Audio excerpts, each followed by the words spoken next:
Бүрнэм Солонгос улсад E8 визний ангиллаар ажиллахаар эрэхтэй хувь хүн болон компанид зуучлалын хөлс өгч мөн барьцаа хөрөнгө байршуулад ирсэн иргэд Солонгос улсад ирээд хохирсон тухай мэдээлэл манай төвд цөөнгөө ирээд байна. Тэгээ энэхүү иргэдийн төлөөлөлтөд уулзаж та бүхэнд сэрэмжлүүлэг болох үүднээс энэхүү ярилцлагыг хүргэж байна. Солонгост ирэхдээ хэдүүлээ ирсэн? Ямар визний ангиллаар ирсэн? Анх өдөр чи 22-лаа ирээд 2 компани хэлээд 22. Тэгэнгүүтээ E8 гэдэг визээр. За. Зөвхөн заагдсан мужтай ажиллана гэсэн. Тэгээд далаа дээр ажиллаж исэн. Тэгээд анх болохоор миний хувьд бол юу яасан? Тухайн нэг орон нутгийнхаа юунаас хөдөлмөрийн виржээс намайг хисааны үйлдвэр дээр авч авсан байхгүй. Тэгээд 7 хоног өдөр шөнөгүй ажиллуулчаад 650,000 вон өгөөд манай ажил дуусчлаа гэд. Тэгээд нөгөө найздаа юу аж байгаа байхгүй. Жуулчлаад загсны үйлдвэрлэлөө шууд тэнцэн дамжуулж байгаа. Танил хүмүүсээр ингээд яг гэрээ хийсэн газар ажиллуулаг өгсөг байна шүү дээ тий. 22 хүн нь бол тэрнээс өөр бусд ямар компани яаж хийв нь бол мэдгүй. Та нар ингээд зуучлалын хөлс гэж өгсөн үү? Зуучлалын хөлс өгсөө. Бэлнээр ер нь 3 сая вон авчирч өгөө гэсэн. Би яг тухайн үед нэг эмнэлэг ажилтай байсан учраас шилжүүлгийн баримт нь бол надад бага. Төгрөгөөр шилжүүлсэн байх нь Монгол төгрөгөөр шууд менежерийн данс руу хийсэн. Тэгээд ингэж болох юм. Тэгтээ чамайг авчий та гэдээ авсан. Тэр нь бас өнөөдөр надад баримт болоод өгч байгаа нь давуу тал болж. За зуулчлалын хөлсөнд 3 сая вон. Тэг өөр за энэ дээр нэг эмнэлгээр явахад нэг 5-600 орчим мянган төгрөг орсон. Ирэх очих билет маань миний чинь сая 100-өөс сая 200-аас болсон. Надад чинь бас надад баримтаар байгаа. Ер нь нийтдээ хэдэн төгрөгийн зардал гарав Солонгос E8 виз гарч ирсэн. За яг ингээл эндхийн Солонгосын хэлээр гарч ирэхэд бол 12 орчим сая төгрөг бол миний хувьд бол ингээд бүх ингээд хувийн бэлтгэл анхаас өсвөлөө бүх юмд ингээд 12 сая төгрөг бол гарсан. Тэгээ барьцаа хөрөнгө гэж үлдээсэн үү Монголд? Барьцаа хөрөнгө гэд үлдээсэн. Яг хөрөнгө үлдээгөөгүй ер нь бол нэг гэр бүлийнхээ төрсэн ах トゥ аав ээж амрах садан тийм хүмүүс авцаж ингээд гэрээ байгуулаа гэдэг юм санал тавьсан. Хэрвээ харалж үлдвэл? Тий, харалж үлдвэл 15 сая төгрөг авнаа гэд хүн тус сурдаг тийм гэрээ хийсэн. Би дүү аав хоёроо авч тийм гэрээ хийсэн. Тэрний өмнө болохоор яригдчихсэн зүйл нь юу гэхээр бэлэн 5-аас 10 сая төгрөг авна гэж ярьжсэн байхгүй. Тэгжсэн яг нэг виз явах боллоо гэхдээ тулангуудаа 12 хүн авчраад 15 сая төгрөгийн барьцааны гэрээ. Нэг хүн дээр л 15 сая юм уу? Тий, тус нь 2 гэрээ байгуулсан ямар ч байсан. Тэгэхээр би тэрийг нь гэрээний хуулбарууд гэж байгаа юу? Тийм зүйл үгүй шүү дээ. Тийм үү. Гар үсэг зураал 15. Гар үсэг зураал тэдний талаас захирлын өмнө гар үслээд биднээс хуулбар авсан хүмүүс нэр хөрөв чадвар өгөөдсөн. Тэгэхээр та хэд ингээд ийм ямар ч натруудын баталгааг тийм үү. Ингээд Монголоос ирэхдээ тий E8 визний ингээд зуулчлалаар гадаадын Солонгост ингээд ийм 12 сая төгрөгийн зардал гаргаад ирчихээ. Ирсэн хойноо хөдөлмөрийн гэрээ чи хөдөлмөрийн гэрээ мөн байсан уу? Яг ажиллах нөхцөлийн байдал нь ямар байсан бэ? Одоо л нөгөө бидний хийсэн гэрээ ажлын 8 цагаар илүү цаг тэрнээс хойш бодогдно гэж байгаа шүү дээ. Хагас бүтнийхаа за 7 хоногт 1 хоногд амарна гэж ирсэн. Тэгэд миний хувьд л 2 сар ажиллахад нэг ч амраагүй 17-оос 20 цагийн хооронд ажилласан. Тэгээ илүү цаг бодоогүй яг бонус гэдэг 200,000 бонус юу гэсэн бонус гэсэн. Тэгээд хамгийн сүүлд нь миний гомдолтой юм юу байгаа гэвэл би энэ явтлаа ажил хийн гэдэг нэг ажил би өөрөө хайхгүй ингээд шууд ажил байгаа гэж ирж байгаа шүү. Тэгсэн чинь ингээд энэ хүн далаа дээр ажиллаж чадахгүй байна. 2 сараа ингээд ачаалтаа үедээ ажиллаучаад загсны урдаа дөрөнгүүт ингээд шууд авчраад очиж байгаа вирж дээр. Тийм вирж дээр нь ажлын байр байхгүй далаа дээр ажиллаж чадахгүй л гомч явуул гэж явуулж байгаа. Өөр та нартай хамт ирсэн хүмүүсээс чинь яг л бүгд ийм хөө адилхан. Ерөнхийдөө бид бол хоорондоо ингээд 5-5-аар 10-10-аар ч юм уу ингээд хоорондоо ярьдаг групп чат мат нэгээд ингээд бичдэг нөхцөл байдлаа ярилцдаг. Одоо өнөөдрийн байдлаар Солонгост өөр бид нар хоорондоо л харьцах нөхөөс өөр хинд яхаа мэдэхгүй юм байр байдалтай бол байдаг.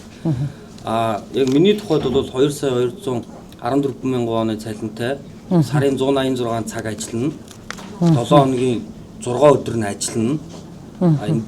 Илүү цаг ажиллах юм бол нэг цаг нь 12,000 хэдэн зуун вон үү. Яг ийм гэрээ танилцуулаад энэгээр явнаа. Ингэнэ гэдэг ийм зарчмаар ирсэн. За ирснээс хойш бол 3 газар дамжсан. Тий, эхнийх нь бол ингээд бүр ингээд бидний одоо Монголд хийсэн үзүүлээд байгаа гэрээг их зүйлтэй ямар ч уялдаа холбоогүй тис өөр сая 750 мянган төгрөгийн цалин вооны цалинтай тим гэрээ гаргаж ирсэн. Тэгээ бид хэд маа нөгөө нэг талтайгаа Монгол талынхаа биржтэй холбогдоод энэ бол ийм болчихлохгүй та нар анханаас эренгүүт ингэж ин дээрэс нь ажил байхгүй. Тэгэхээр та хэдийг ингээд айлуудад аваачаад ингээд саамжил маягаар ингээд тогтцоо ажил байхгүй ингээд аваачаад ажил гаруул ингээд ажил гаргаад ингэж цалин олгоно гэдэг юм яриад бид хэд маань болсон юм. Дараагийнх нь болохоор ахаад нэг жижиг арал дээр аваачсан. Тэр арал маань болохоор хүн амьдрахын нөхцөл байхгүй.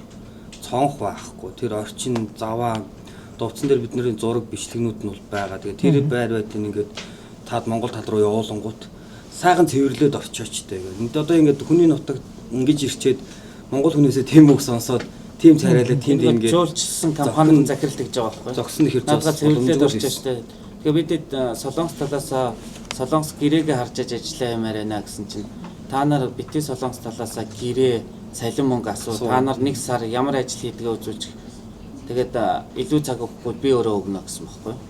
Тэгэхээр чи ингээ хоёр талтай олж гараас ингээ идэвхтэй ажиллаа гэдэг илүү цагаа сая авч чадаагүйгээ хэлсэн чинь би тийм яриаггүй шүү дээ. Та зөвхөн хоцрол дугаал ажиллая гэж.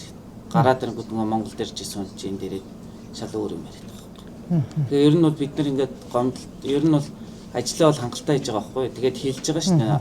Жуулчсан компанидаа л хийлээ шүү дээ. Тэгэхээр чи нэг болж байгаа байхгүй. Дандаа үгүйсэх.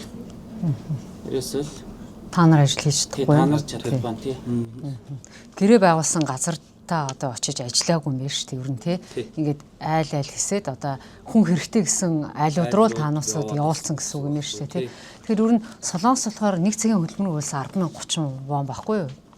Тэгэхээр тэр ингээд илүү цаг хийсэн гэж чи тэгж штэ тий. Тэгэхээр ер нь чиний одоо хөдөлмөрийн хөлсөй чи хэдээр үнэлсэн? тэргээ тооцож үзсэн үү?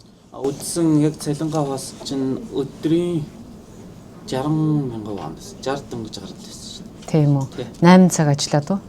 Үгүй 12 цагаар. 12 цаг ажиллаад уу тий. Тэгээ 12 цаг ажиллаад 60,000 вон яхаар энэ ерөөсө хөдөлмөрийн үйлчлэг болчихж байгаа байхгүй тий. Зээ өөр миний тухайд бол төрсэн юм уу? Яг цалин бол яг энэ гэрээгээр бол миний цалин 2,214 мянган нөгөөд. Тэгээд одоо сүүлд очисон газар бол ажиллаа хийлгээд ингэ явж байгаа. Хамгийн эрсдэлтэй байгаа зүйл нь юу гэхээр бид нар далай дээр гардаг завин дээр явдаг өглөө үүрээр харанхуй шин одоо 5 өнгөрөг бол 6 цаг ялавч харанхуй те явхад аврах хантааз гуугаад өгдөггүй те. Далай руу би 2 удаа унсан. Хөдөлмөр айлгүй байдал байхгүй юу ч байхгүй 0. Одоо тэр далай ирэг дээр байгаа тэр жижиг хуваараа бизнес хийдэг одоо манайхаар бол хэлж байгаа тийм хүмүүс бол яг тэндээ ингээд хамаг насаа үрдсэн хүнтэй харьцаа боловсрал байхгүй одоо юу гэж тэгж хэлэх нь ч зүг буруу. Гэхдээ ямар ч хэсэндээ хандлага байхгүй тэгээд тэр далай руу унж яхад тэр тоохгүй ингээ инээгээ байж байгаа тий. Хажууд явж байгаа өөр завтай хүмүүс ирж манай цуг ажиллаж байгаа залуу татаж гаргах жишээний. Ийм асуудлууд ингээ гараад энийг ингээд цаашаага хэлэхээр ямар нэгэн энэ дээр ахиц дэвсээ шийдэл гаргаж өгдөг. За яриад ирэхийгээ тэгэл алга болдог. Тэгээ сүүлдээ ингээд наашаа энд ирэхийн тулд би чинь за энэ Монгол талын биржтэй яриад угаасаа эдгээр хоорондоо бие биенийгээ өмгөөлөд хамгаалаад эндээ өсөө уйлдаад ингээд жаргал сайхныг энэ арга цагаад энэ 2 сарын дуусгаад ингээд явуулъя гэдэг юм ярьж байгаа юм шиг байна. Тэгэхээр би өнөөдөр ингээд дүү мүү Монголд байгаа найз нөхөд ах их рүүгээ ярьж иж хүн амтнаар ингээд яриулж барьж иж энэ өнөөдөр ингээд энд ирчээ танаа байгуулгыг зорж ирэл ингээд сууж. Тэгэхээр минь нөгөө Монгол талын бирж гэх тэгэхээр яг манай хөдөлмөрийн хамгааллын яамны нөгөө харьяа хөдөлмөрийн халамжийн ерөнхий газар аа шүү дээ тий. Тэр ингээд EU's визийг одоо хариуцаж илгээдэг тий. Одоо тэр газар байгаа хгүй Монгол Солонгос ирсэн хойно манайх одоо жишээлбэл EU's визний хүмүүсээр E8-ийн одоо гэрээнд одоо бид нар ч ерөөсө хамаардаггүй. Тэгэхээр та нар болохоор компани хооронд байгуулсан ийм хувь хүний юм дээр л гэрээ байгуулад ирсэн байгаа хгүй хчэндөө. Тэгэхээр энийг бас сайн ойлгох хэрэгтэй. Монгол талын бирж гэх тэгэхээр тий манад нөгөө байгууллага гэж ойлгохдохоор байгаа байхгүй тий. Тэгэхээр та хэдийн тэр ярьж байгаа чинь хувь компани дээр тий энэ ерөөхдөө бол аймагуд дээр хүмүүсийг ингээд гэрээ байгуулад ирсэн. Танаас аль аймаг дээр ирсэн бэ нууц шүү. Тийм дандаа хүсгэл аймаг дээр ирсэн гэснээс далай дээр ажиллахын тулд нөгөө хүсгэлчин далайтай. Тийм болохоор хүсгэлийн хүмүүсийг авсан юм шүү тий. Ер нь хүсгэл жаргал шинэ дээр мэдэр юун дээр юу хийдэг гэсэн. Тэгээ хойд сумууд нөгөө далай устгах газар. Тэгэхээр нөгөө виз нь гарах. За тэгээ та хэдийн одоо юу гэж яриаг чинь сонсоход тий дараагийнхаа одоо гэрээ байгуулахдаа Монголоос ирж байгаа хүмүүстэй тий юугаа хэлэх хэрэгтэй байхгүй одоо E8 визагаар ирж байгаа хүмүүстэй анхаараач гэдэг өөртөө зүгээс хэлэх зүйл байна уу тий. Байлгүй яг би одоо яг өчигдөр наашаа ирэх замаараа бас нэг ЕС гээд одоо танаахаар ингээд гарч ирсэн нэг залуутай таараад тэнд ингээд бичлэг хийгээд бас ингээд байдаг залуу тэрнтэй таараад бүр ингээд гуйсан. За чи ингээд бичлэг хийдэг чамааг Солонгос явах цаг хүн амт ингээд дагдсан байлээ. Би хаана хандхаа мэдэхгүй явна. Энэ залуучуудад ингээд битээ энд ингээд итгээд ийм зүйл рүү ороод энд E8 визагаар Солонгост ирэхдээ маш эрсдэлтэй тий. Байгуулсан гэрээ нь ерөөсөө очиж ямар ажил хийх нь тодорхойгүй, ямар байгууллага, ямар хүн хариуцаад байгаа нь тодорхойгүй. Тэгээ одоо ингээд өнөөдөр ингээд танаа дээр ирээд мэдээлэл авахд бол нэг хувийн компани Солонгосын нэг хувийн юутай л ингээд хамтраал хүмүүсээс бага мөнгө авчаад дараа нь хариуцлага хүлээх тийм зүйл байхгүй, ийм процесс болоод байгаа юм байна л гэж ойлгож. Чи ер нь E8 юун дээр шүү. Одоо таанс ирсэн E8 дээр байх нь шүү дээ тий. Тэгэхээр хил гаргаал ингээл хайчиж байгаа хэрэг болж шүү дээ тий.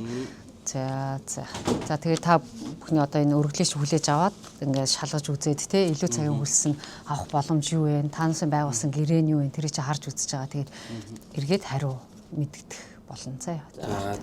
За баярлалаа. Танаагчсан тэгээд яг нөө битүүрийн одоо ингээд битүүр ярилцлага өгч байгаа нь болохоор танаахаар дамжуулаад залуучууд ингээд бас ийм одоо яг зөв газраар нь хандахгүй буруу газраар яваад E8 гэдэг энэ биз ч юм уу те иймэрхүү зүйлүүдээр хүмүүст ингээд цаг хугацаа эд хөрөнгө одоо сэтгэл санаа бүх зүйлээрээ хохирох вэ гэдэг зүйл одоо зүйл байгаа учраас одоо бит хоёр өнөдөр төлөөлөл болоод ард нь одоо хохирч магадгүй эрсдэлд орж магадгүй залуучуудад бас ингээд дуу хоолой өргөе гэж бодоод надад хэд хамгийн дээд нь 4 өдөр дараалаад хоол байхгүй нөгөө захирал нь айл болохоор их нэртэйгээ яваад өгдөг гэрт нь байхгүй хоолоо яхаа мэдтгүй тухайн үед очсон цалин мөнгө аваагүй тэгээ Монгол руу найзууд руу яриад нэг олон улсын карт руу өмнө шилжүүлж нэг юм ордог ч юм уу те тэр процессуудыг болохоор тэр биерч рүү тухайд зураг хөргийн дараад ингээд хоорондынхоо группээр ийм найз нэг хоол ундгүй байна гэж бичээд тэгээд тэрийгээ та цааш нь тэр биерч мэрч рүү бол явуулсан тохиолдол байгаа. Энэ хоёр чинь нэг яваад ингээд хоол унд авах гадаас Монголтой ингээд явж тэгэхээр бидний гадуурд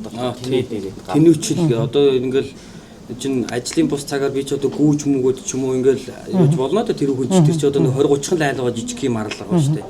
Тэгт чи ингээд тэнүүчж болохгүй гарч болохгүй гэл ерөөсөө яг л ингээд нэг тийм хоригдлаа итэл ингээд ажиллаа өгөөд өрөөндөө ажиллаа гээд өрөөндөө энд чинь хүн чи бас чиний хүний нутагт ажиллаж байгаа ч гэсэн би магадгүй сурж ирмэлцэх ямар хөгжих ч юм уу те би тамир спортоор хичээлэх надад тийм эрхэм маань бол дагалдаад хүний эрх бол дагалдаа явдаг байлгүй дээ. Тийм зөвлөж байхгүй байгаа болохоор тэр дараачийн залуучуудыг энэ дээр маш нахур хандаач хандах ёстой зөв байгууллагт нь хандаад зөв шугамаараа ирээрээ дараа нь ингээд бид өнөөдөр ингээд хинт ширэггүй ингээд энд үлдчихэд өнөөдөр нэг сайн ихчтэй таараад харин танаахыг энд байд юм аа та хэд маань очиж уулзгаа та хэд маань банкн дээр тарсан.